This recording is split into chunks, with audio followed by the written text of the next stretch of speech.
Hey y'all, it's Jalen back at it with a video.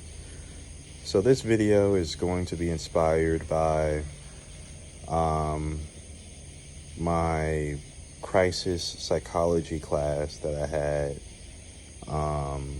last week. I'm taking crisis psychology for the summer, and last week we went over suicide. You feel me? Which of course you're gonna go over suicide. So we went over suicide. We had an assignment where we had to get trained in the Columbia Suicidal Severity Rating Scale. And, we talked about it. We talked about, how, you have procedures when it comes to clients committing suicide. You have to, keep them in the office, get EMS. Of course, before you do that, you have to do an assessment to see, how suicidal they are. But if they are suicidal and they do have a plan, then you can't let them leave. You have to sort of just keep them in there. But something that, I think we also have to consider when it comes to suicide is that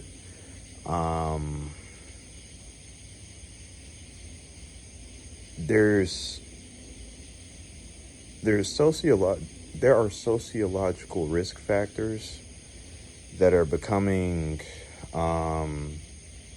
suicide is becoming more and more of a rational decision as time goes by. Now, what do I mean by that?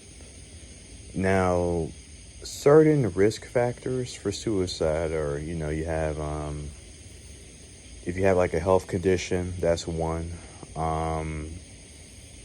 Elderly people commit high rates of suicide. So age could be one.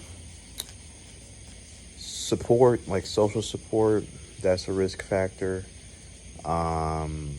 Traumatic events, that's a risk factor. If you have committed suicide, done a suicide attempt, if people in your family are known for committing suicide. So there's a whole lot of different risk factors. So let's take those risk factors and let's look at society. So we've talked about depression going up, but depression hasn't just gone up over the past decades. It also went up during COVID. You have loneliness epidemics, people being lonely. You have people not being able to get into relationships. You have people not having kids. You have freaking wars being brought up. The cost of living is going up. People can't buy houses. People are losing their jobs, and they're going to continue to lose their jobs once AI comes to the picture. So all I'm really labeling and listing off are risk factors for suicide. But I'm labeling and I'm risking them all. I said risking. I'm confusing risking with listing. But I'm labeling and I'm listing all of these risk factors on a sociological level to sort of bring it back to the point of my procedures. I might be able to save my client at that moment, but society is at such a point to where there are so many risk factors that are, being brought into play to where I'm not going to be able to, sway them into suicide not being a logical decision, because life is getting to a point to where suicide is becoming more and more logical. What's the point of living in a world where you're likely to be depressed, or a world where you're likely to be alone, a world where, if elderly people have such high rates of depression, not depression, but suicide, and now people, are deciding not to have kids and not to have families, that means, a lot of people in our generation are going to get old, but when they get old, they're not going to get old with people around them supporting them and, helping them get by. We're all going to get old alone. We're all going to get old in the most sad and the crap of the situations. So all of these things are risk factors, losing jobs and that sorts of stuff. And these are things that, as a therapist, as a counselor, I can't change this stuff. If I was like a bureaucrat or a politician, maybe, but just as a, simple old therapist or whatever, I can't really do anything to really help my client in the way that it counts. I can only do something on the micro level. I can't do anything on the macro level. I can't do anything on more so like a how can I say it? When it comes down to like an existential approach, I can sort of make things make sense for my client in the present moment, but I can't I can't ensure a certainty for my client when it comes to the future on an existential level, if that makes any sense. I'm trying to just illustrate that I can't really make certain decisions make sense for my client long term. I can only make certain decisions make sense for my client short term, with the things that we are definite about, that we know are actually going to happen.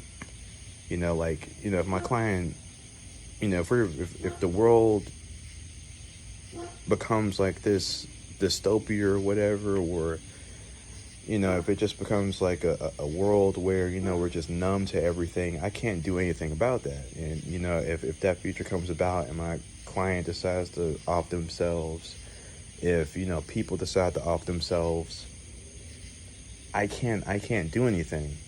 However, as a person that's in the mental health profession, as a person that's a part of a tradition that deals with psychology, I'm going to be held responsible because, we should be doing something.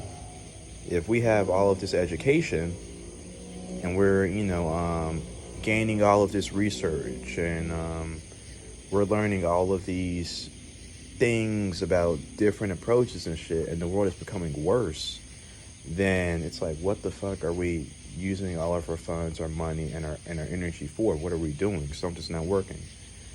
So that's one thing that really, sort of caught my attention when it came to talking about suicide is, I can only stop suicide from like entering my client's mind for so long until it's just all that there is in their head. Because I don't know, I think suicide is one of those things where if you really want to do it, you're not just gonna think about it once. It's one of those things that just continuously pops up in your head. Even for me, like, I just have like passive thoughts to where I'd be like, you don't really have to be doing this stuff if you don't, if life is very unhedonic, you don't have to be here. Like I have thoughts like that. So for people that are more on the extreme side, there's nothing you can really do. You can help, and I think a lot of our procedures help in the best way that they can. You gotta send them to the clinic, stop them. Go down the advocate route, go down the referral route, give them resources, this, that, and the third. But all of that is liable on having access to that stuff. So your powers are very limited to something that is as dire and as serious as suicide. So I don't know. It's just one of those things that um it's just one of those things that you have to consider. And I don't know. It just feels like as a Gen, as a person that is practicing counseling and mental health in Gen Z, it feels like we're being taught something presently. And since a lot of our professors are not a part of our generation, they might not understand, but it feels like they're missing something. There's a lot of futility that is tied to um, being in my generation that other generations might not understand. And that futility makes it to where there's an approach to life that, again, is kind of absurd or whatever, to where it's a lot more reasonable to say fuck everything, but it's also a lot more reasonable to say, fuck everything, and just I want to just leave. So, when it comes down to being a practitioner in that type of world, that's why I'm talking about all of, this other stuff. And I think why all of this stuff needs to be brought into focus.